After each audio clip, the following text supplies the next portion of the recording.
How are you doing, green industry business leaders? This is episode number 22 of the Green Industry Profits Podcast, where we talk about how green industry companies can grow in a profitable way.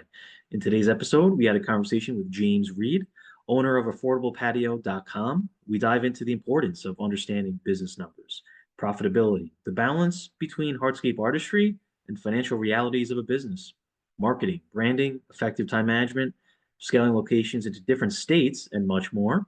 And before we dive into this episode, just a quick note that this podcast is brought to you by Cycle CPA, a remote accounting firm that works specifically with green industry businesses. For more information, go to cyclecpa.com. And without further ado, let's get into today's episode. All right, everyone. Super excited here. Pretty cool guest here we have today. James Reed with affordablepatio.com out of Long Island, New York. So right around the corner from Carl and I here, and he takes a very unique approach to his hardscape company. And we were talking briefly before we hit record here, but I think it's something that a lot of contractors should be considering. The way that you're approaching things, James, and I'm looking forward to having you on here. And but I appreciate you taking the time here, James. Awesome, Joe. Thank you. I love every time. I think this is our second time talking. One was about Christmas lights. Now this one's about hardscaping. You and your wife are amazing. Everything you're doing, it's awesome. So anytime I get to chat with you, always makes me happy. So thank you for having me on. Thanks, James. And for those that are not familiar with you, do you mind just giving a brief overview of your background, how you got into the industry? So I've been in the industry for 15 years now. I'm 35. I started the business when I was 20, like most people, just, cutting lawns, like very basic. So yes, I've been self-employed entrepreneur for 15 years, but I really didn't become an adult and really know what I was doing until the last 8 years, I guess you could say. When I was in my later 20s, I was just young and dumb and didn't know. Started cutting grass. Me and my best friend started the company. Me, him, and one employee cutting grass, making great money because me and him were doing the work. So there was no cost and the money went to us. I was go, go, go, go, go. Don't take any money, reinvest. Again, we were in our early 21 now. He wanted to buy a computer and he wanted to spend the money. I wanted to reinvest. After a year or so later, we went our separate ways. I had to buy him out. And then I was probably 22 at the time, 23. That's when I really thought I was the man and thought I had everything figured out. And I bought him out, had to get employees, had to get more employees, more trucks. I had to delegate from doing the work and doing estimates. Then I decided to buy a nursery to sell plants because once again, I thought I was the man and I would just be rich. Everything fell apart on me because I had no systems, no processes, had no idea my numbers, which is amazing that you guys help people with, working days, overhead, asset depreciation. Fell on my face, lost everything. When I say lost everything, my wife now is my girlfriend since we were 16 years old. Things were falling apart at home with us because everything was falling apart. Lost the nursery, just walked away from that. IRS froze my bank accounts because I never paid sales tax because I didn't have a great accountant like you. And I was 24 at the time and not knowing, blah, blah, blah. To then all that stuff happening made me realize, hey, I need to know my numbers. What am I doing that is the most profitable that doesn't need the most amount of my time? So I met a mentor of mine who really helped me and worked on these type of things. And he's like, wow, James, this backyard's incredible. You're featured in a magazine, this, that, it's incredible. And I'm like, Joe, I made no money on that job.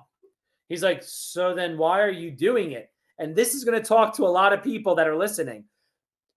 You have to understand if you're the business owner or the artist. I am an artist, but I wanted to be the business owner. I didn't care about how amazing these cuts and these designs looked at someone's house that I'm never going to see again, right? That's when I was like, you know what? I'm going to be the business owner.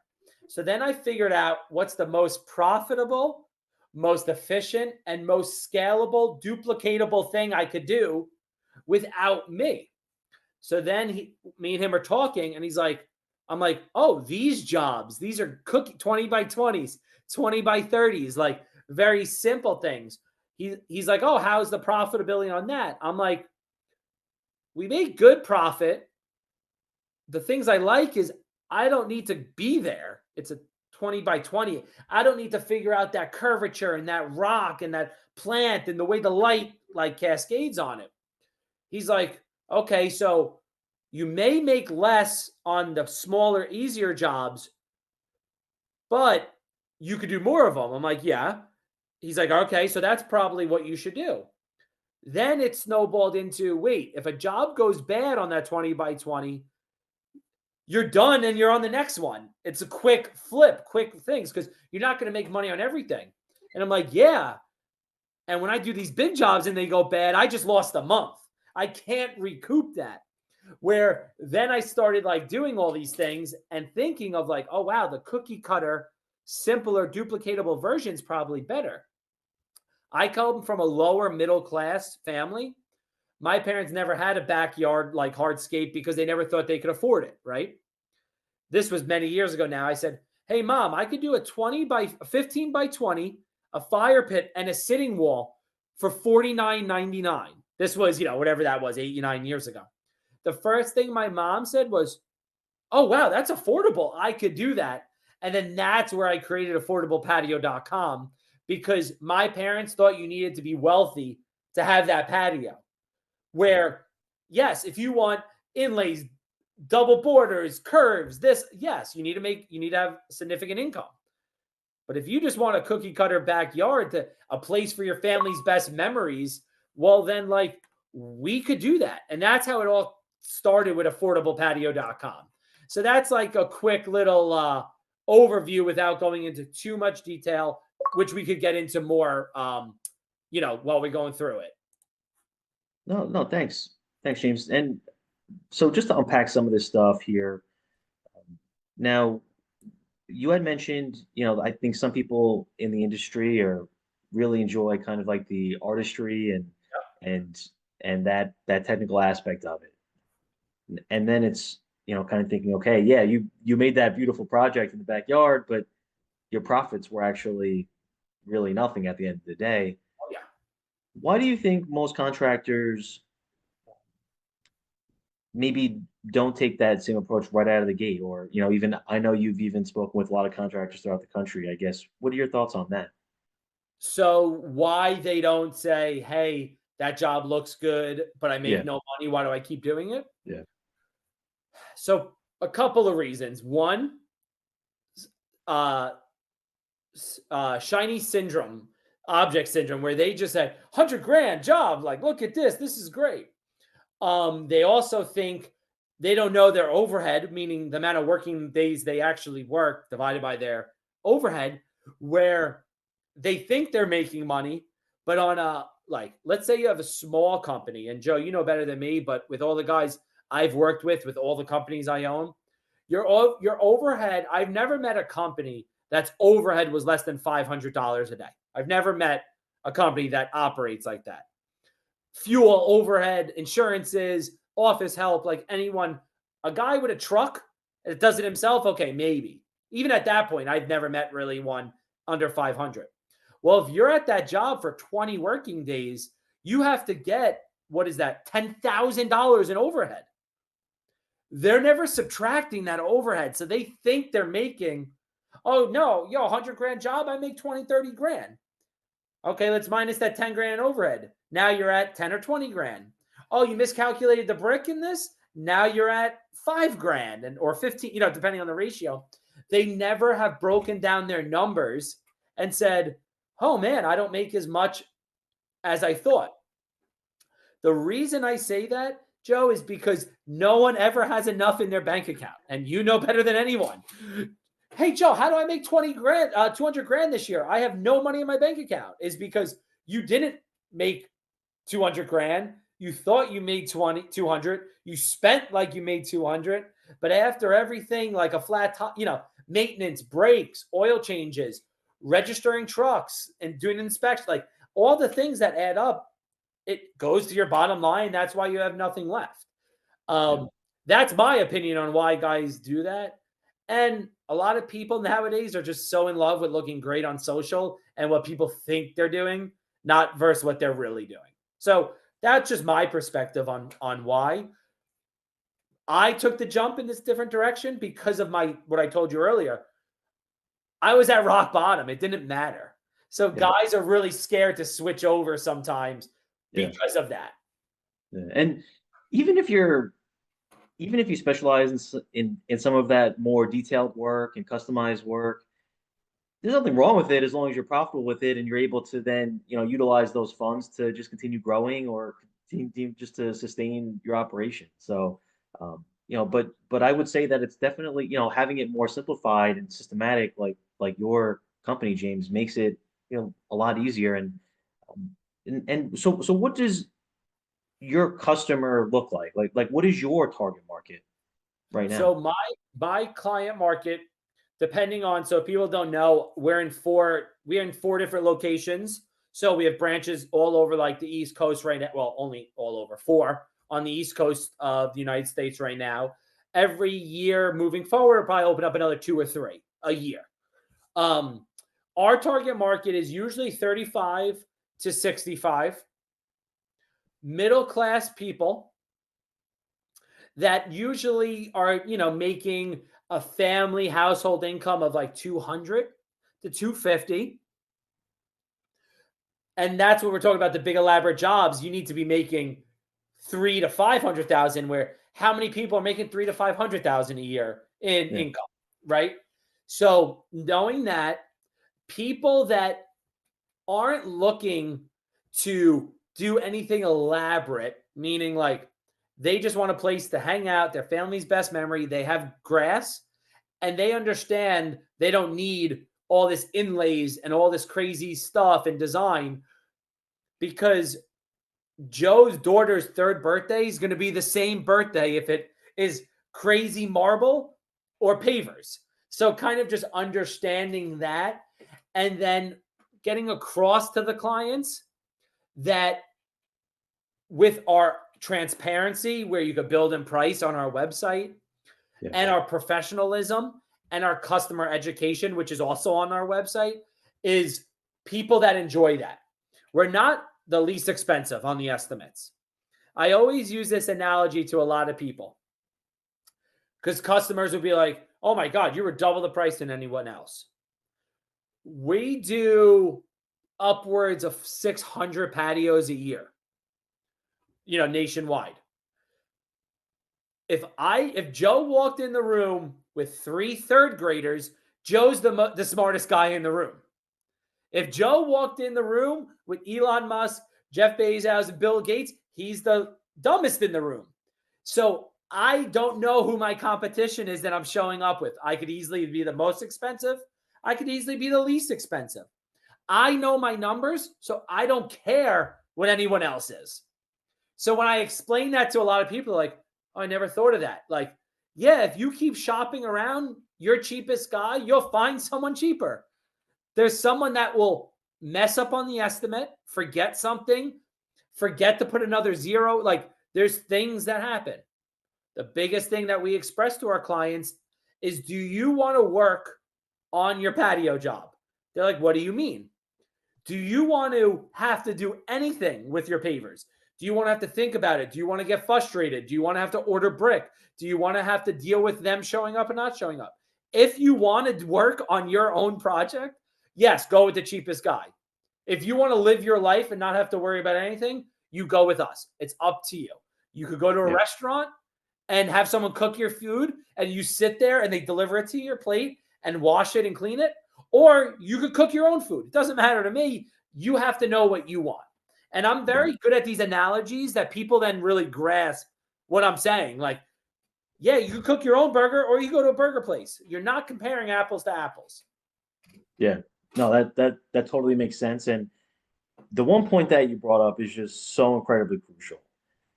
basically you said that you almost don't even need to know what others are charging in the market as much as just knowing your numbers and how much you need to recoup in your estimates. Yep. Now, I would say the only time that maybe it's good to understand what the market is charging is if your close ratio is 100% and you have booked out jobs for a while, and then you can kind of understand, okay, this is, we can make 15% profit with this job, but we're so booked out, why not try to just bid it higher, and if we get it, then it's, we're going to be more profitable. But Exactly. it's great to be in that position, James. And um, your website. Now, that's something that I want to discuss, James, Yeah. because I think that in the lawn care industry, um, lawn maintenance, there's companies out there that are doing even subscription models, and you can kind of go in and kind of see what the pricing is. There's things where you can even go in now and even have like automatic pricing where they'll like it'll show you the house, like how much square Yes. footage and stuff like that. But on the hardscaping side, not something that you really see out there. Yes. Now, I guess what was your initial thought process where you even kind of start to develop that website and just that different approach? Yeah. So I made mine up before anyone. Yeah. I've this build and price online that I've been doing has been like 9 years. So you got to think 9 years Wow. ago, people like weren't thinking of this. I don't like those online estimators because they're Yeah. using a square footage price. Yeah. Anything about me, you cannot charge a square footage price. The reason you can't charge a square footage price is because, for example, we can install in Florida a 500 square foot patio in one day. Well, if I install a 400 square foot patio, my overhead's still the same. So, like, I can't recoup it equally. Well, if they want to do 600, I need to come back the next day and I need to recoup the overhead. So, that's one reason I don't like those ones. My model is I'm pre making sizes for you with the prices. And the prices are the prices. So, some are at in Florida, some are at $10 a square foot, some are at 9.25, some are at 11.25. In New York, walkways are $26 a square foot to patios are 18. Some patios are 16. Like it's all about our productivity and how much I know we could get done in a day, right? The biggest thing is the way I why I'm different than all the other online prices. I gamified it. I think about everything I do. I pretend I'm the client. I'm the customer. What do I want to do? Do you think, Joe, your mom knows square footage? Like, no, she knows 20 by 30. Oh, this room is okay, good. This is a good size. Like, or they walk it out with their feet. Giving them this square footage is too complex for clientele. Yeah. So that's where I came up with that, like gamifying it, meaning like, let's pick your colors, let's pick your sizes. Do you want to add a fire pit? Click it off, click it on, like kind of gamifying it. Our average bounce rate, which is how long people are on your website, is 32 minutes. People are like, and I'll pull up other guys in the industry because we own a marketing company. Theirs is like a minute, minute and a half. Is because there's nothing on their website. Like they scroll through, they see a couple of pictures and they read a little bit. My website has 150 videos on it, educating them through any question I've ever been asked. Then you go on the price builder where you play around and pick colors, pick sizes, pick options. Google rewards people like that because your website's good if people are spending that much time on it. They call it bounce rate. If they're on for a minute, that means how good of a website is it? There's not much Yeah. substance on it. So that's how we kind of went through our website. Lawn maintenance, hardscapers, any of those clients that we built websites, built brands for, we go at a different route. Like, hey, you cut lawns. What's something that clients always ask about? Oh, they ask about weeding of the beds. Awesome. On your bed maintenance page, let's educate them. So if they land on your page and watch your videos and learn about it, they're not going to ask you that question. They're like, oh, that's really smart. I'm like, well, let's do this for your whole business now. And it takes a lot of time, but you're still going to ask that. They're going to ask that question anyway. Yeah. So why don't you answer the questions before they ask? And that goes with the scalability that I talked about. Like, how do you handle all this? Well, I cut all the questions that customers ask by 50% because I answer them before they ask us. Yeah. So it seems like you prioritize transparency and education in your sales process. Yes. Yeah. So that's our, there's like core values, our company unique values. So core values is, being a good person, team player, like looking to be better than the day before. But our company's unique values is transparency. I don't care if you have a $10 million house or a $10,000 apartment. A 20 by 20 is at that price.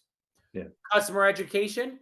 Hey, if you have anything that you could ever think about, it's on my website in video form, in copy form, anything you want to know. And then the third one is just genuinely caring. That sounds crazy.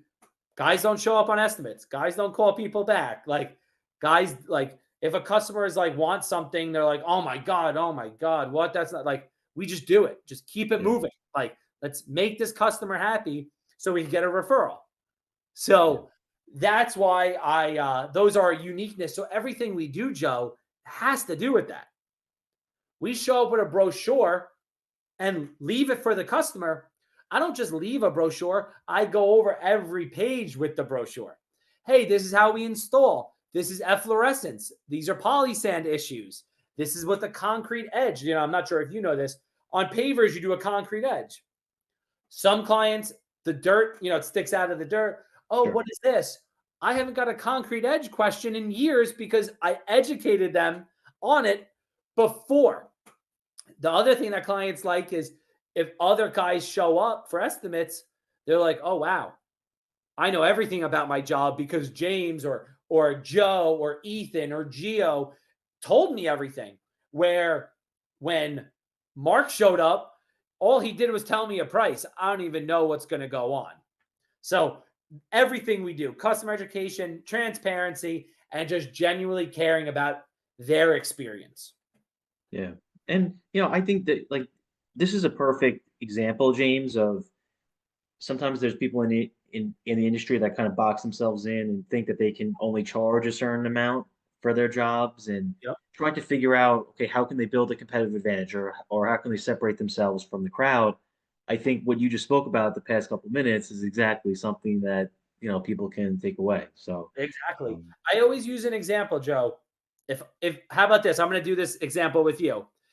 If you got a paper cut right now, yeah, what are you going to do? What are you going to put on that cut? Band-Aid. No, you're putting a bandage. Band-Aid is the brand of the Yeah, bandage, right? yeah, Be that brand. Be that brand that everyone knows, right? Everyone does Bobcats. It's a skid steer. Bobcat's the brand of the skid steers. So, yeah, like, become that brand because guess what? You could charge the prices because of the brand, right? yeah. So that's Now, why how? No, I love that example, James. How do you see marketing when you prioritize the different things in your company or even just your approach to marketing? Um, I guess what are your thoughts on that? In does that lead to a successful company that just will be able to sustain over time? yeah. So I love the old school guys, or I love anyone that's like, yeah, no marketing, man, like all word of mouth, and they wear it like it's like a shield or a trophy. And like I'm like, oh, that's awesome. And like I used to kind of like jab or like talk about it. Now I Yeah, just say that's awesome. Yeah, I do millions of dollars in referrals and repeat customers. Maybe what you do. But then I do millions and millions and millions and millions and millions more from advertising. So I want to do millions and millions and millions of more and yeah, not just pride myself on the yeah, repeat and referral work. yeah, So for me, I have all the data. So I'll blow 15 grand a month on ads. People are like, oh my God, that's nuts. I'm like, well, if I told you, Joe, give me $1 and I'm going to give you 4 back, would you do it? I'm like, okay, so give me 15 and I'll give you 120 back. Like I'm making up numbers, but like yeah, they're like, oh, okay. They don't have the data. So like they're just like taking the money and throwing it in the wind. And they're like, I think I got a job from it. Like, Yeah. I know how many, and like, obviously, if like we were together, I wasn't doing this Yeah. call. I could tell you how many estimates we got each week from each ad source, how much we spent on it, how long it takes to convert them, what the percentage is. Like, for example, our close rate is 15% on Facebook because that's our lowest close rate because a lot of people on Facebook aren't even interested in it, but saw it and were like, you know Yeah. what? I want to do that. Google's higher because they're searching for us to solve their problem. Well, Facebook, okay, is 15%. But this year, in one location, we'll maybe do like 400,000 in revenue off Facebook, maybe more. So to spend 30 grand on Facebook for the year to get 400,000 in revenue, it makes sense. I do a magazine, which guys might not know, but you might know, called Clipper. This year was awful. It cost more than the amount of profit we brought in. Yeah. But I told you before we talked, we still did 10 jobs from it. And those 10 jobs, 32% is going to be a referral. So I might get 3 jobs from those 10 next year. Yeah. So I can't like not do it. So I recommend everyone to spend money on advertising, but this is my only like thing. If you're not proud of your brand, then don't spend money on advertising. When clients stop my guys on the road, we don't give a phone number. We give our website because you're going to know who we are from the website. You're not going to know who we are from the phone number. We're Yeah. so proud. And that's what I tell a lot of people. I'm so proud of my website. I'm so proud of my brand. I want everyone to know who I am. And when I say that, people are like, okay. And I'm like, are you a private on social? They're like, no. I'm like, oh, so you want everyone to know who you are too. I'm just collapsing time by getting in front of more people faster than you. So then I'm more known and I'm more popular than you. That's Yeah. basically the way it is. Yeah. No, I think it's really interesting how you've started off in your journey, even, with the nursery route and, cutting grass and, even having to close down the nursery and that operation and, with the things with the IRS. Yeah. Going from that to this business operation that you've created, Yeah. is pretty remarkable, James. Now you're also have multiple locations.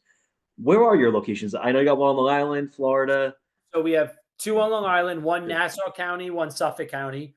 People that don't know the area, even though they're right next to each other, it could be an hour and a half ride. There's traffic, parkways. So they're 2 separate branches. So the guys in Nassau County don't come to Suffolk. The Suffolk guys don't go into Nassau.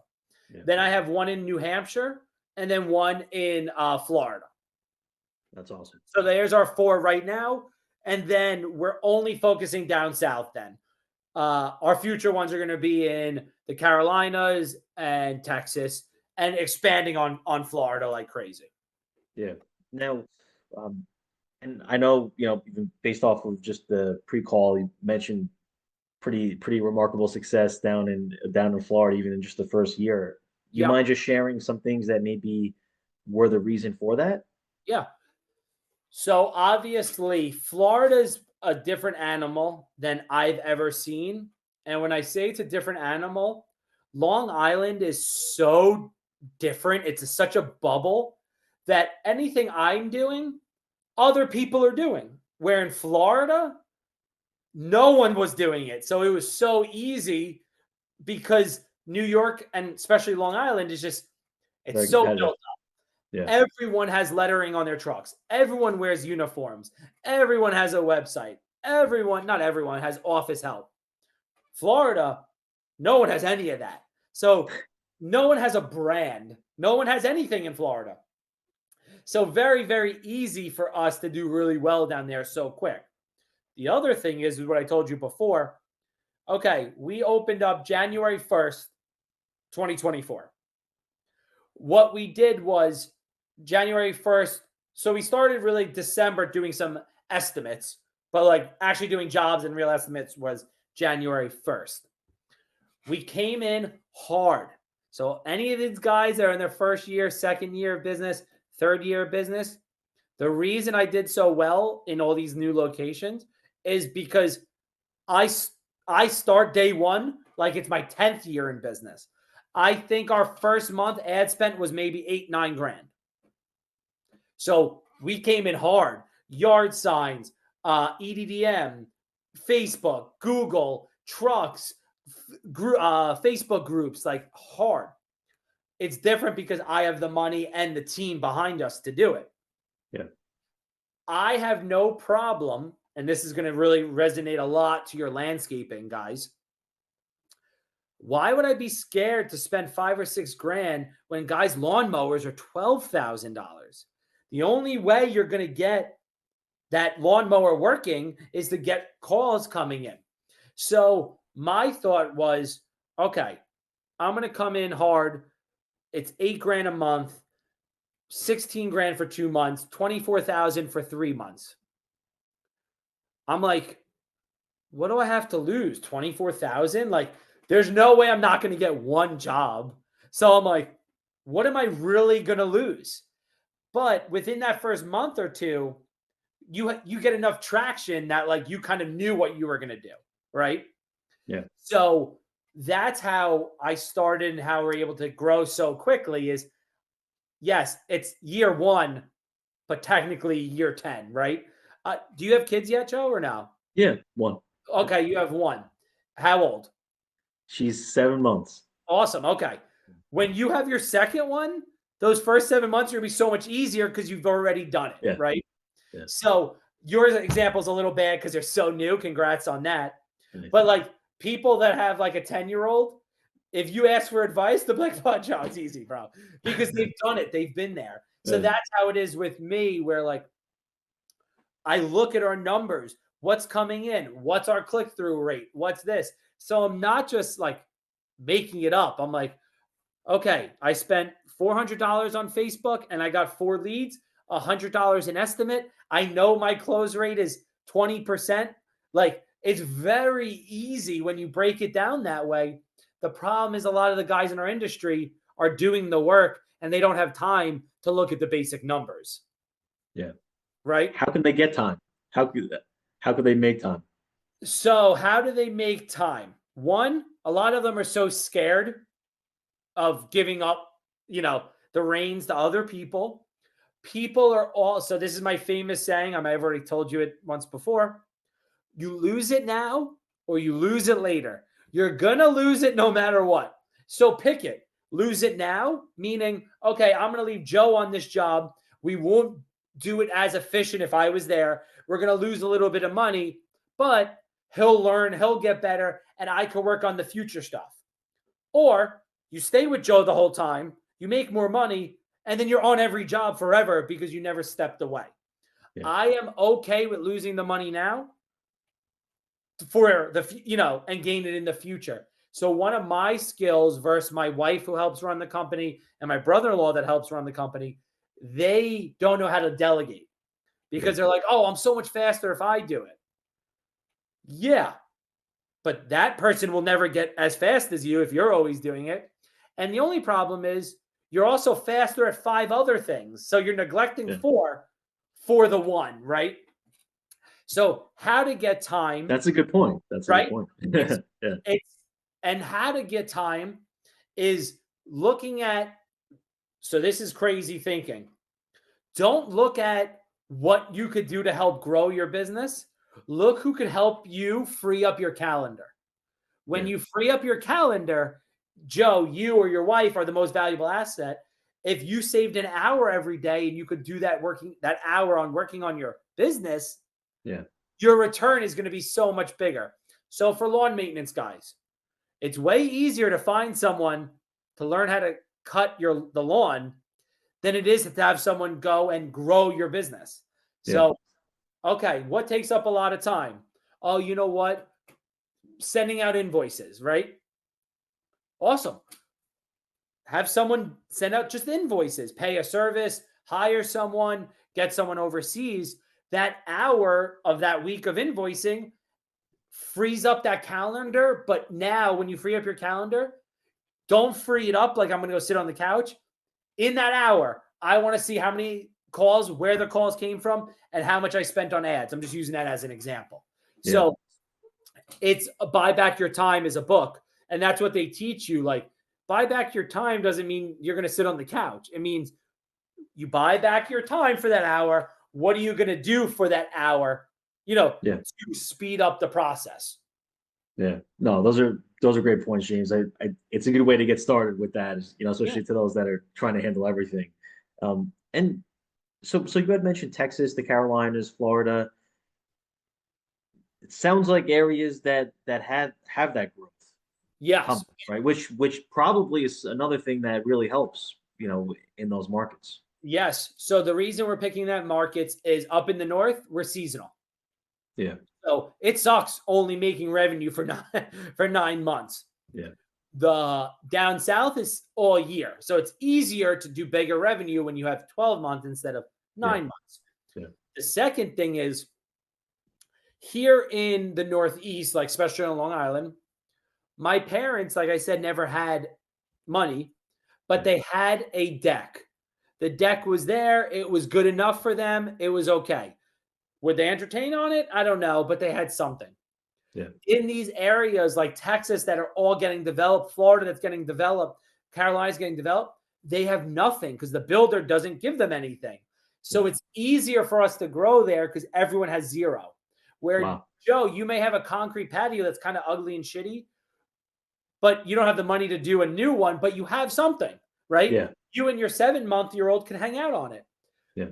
In these areas, they just have grass. There's Wow. nothing back there. So it makes it easier for us because they either have something that they don't need our service or they have nothing. Where in some places, like on Long Island, they might have an old patio that it's good enough for the time. Yeah. Where in those places, the grass is never good enough. It's Yeah. grass. Yeah. So, No, that's pretty interesting. Probably something, I mean, you may have realized that even before you went down there, but that's something that a no, lot I of didn't. people, I yeah, did that's until every estimate I went on, I was like, it wasn't. There was no where's your lagoon. deck or where's your patio? Yeah, there was nothing.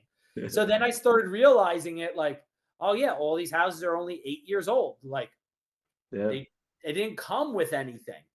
Yeah. So that's what made it easier for us to grow down there too, is because like you either you want it or like you don't, there's nothing else there. So do you Yeah. want to go outside or you don't want to go outside? If you want to go outside, you need something.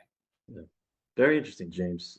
And so before we wrap up here, anything else you'd like to share with everyone, whether it's advice or just things you've learned along the way? Yeah. So my biggest thing that I love to tell people is the reason I am where I am is because the people around me.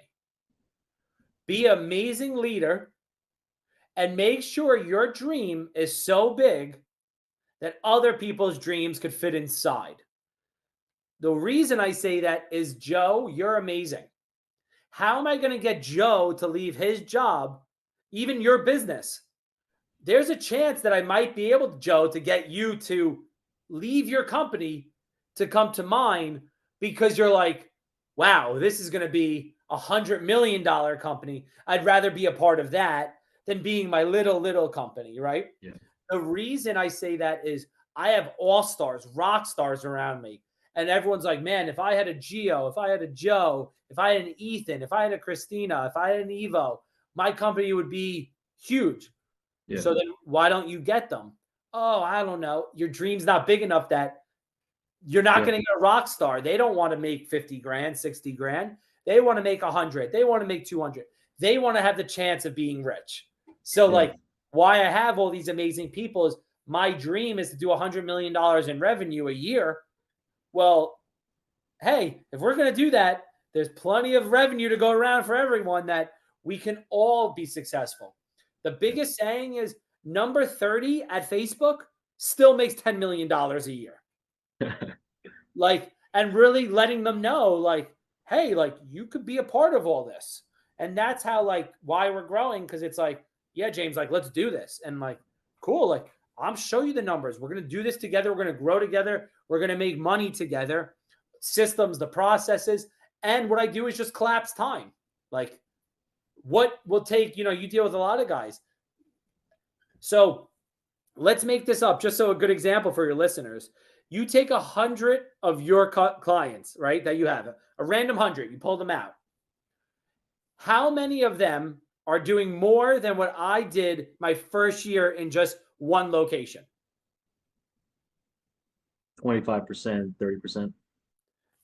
And that might be their 10th year in business, 5th year Oh in yeah. business. I did Yeah. that in 9 months. So like, why is because I have those people, I have these systems that I could streamline it very, very quick.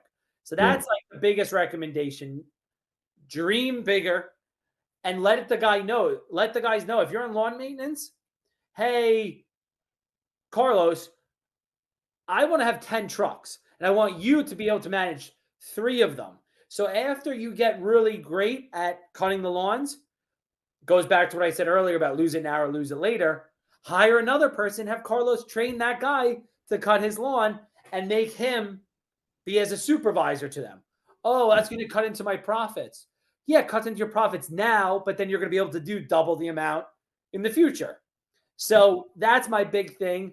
And a lot of people say, stay small, keep it all. If guys ever said that. I don't want to get too big. The only reason you don't want to get too big is you don't have the right people, the systems, or the processes. Bigger is always better. Yeah. I live half my year in Florida, half my year in Long Island. That is the American dream. So the only reason I'm able to do that is because we're big enough that there's so many people below me that I'm able to live in different places. I'm able to jump on with you with this meeting. I'm able to do the things that I want to do. I still work 80 hours a week because I want to work 80 hours a week. Like, Yeah. I love it. It's not because I have to do it. I love it. So that's like the biggest things that I try to really express to people. You're no better than anybody.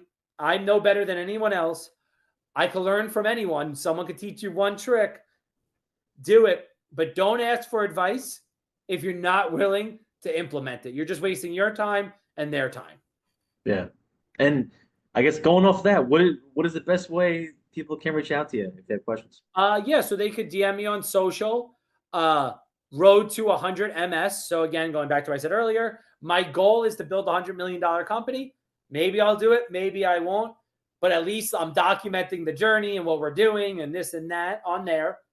You could DM me. The best part is my content is with coaching clients that's cost thousands of dollars that I record and chop it up. And there's great content on there that if you just watch it and say, hey, I'm going to listen, they're 1 minute clips.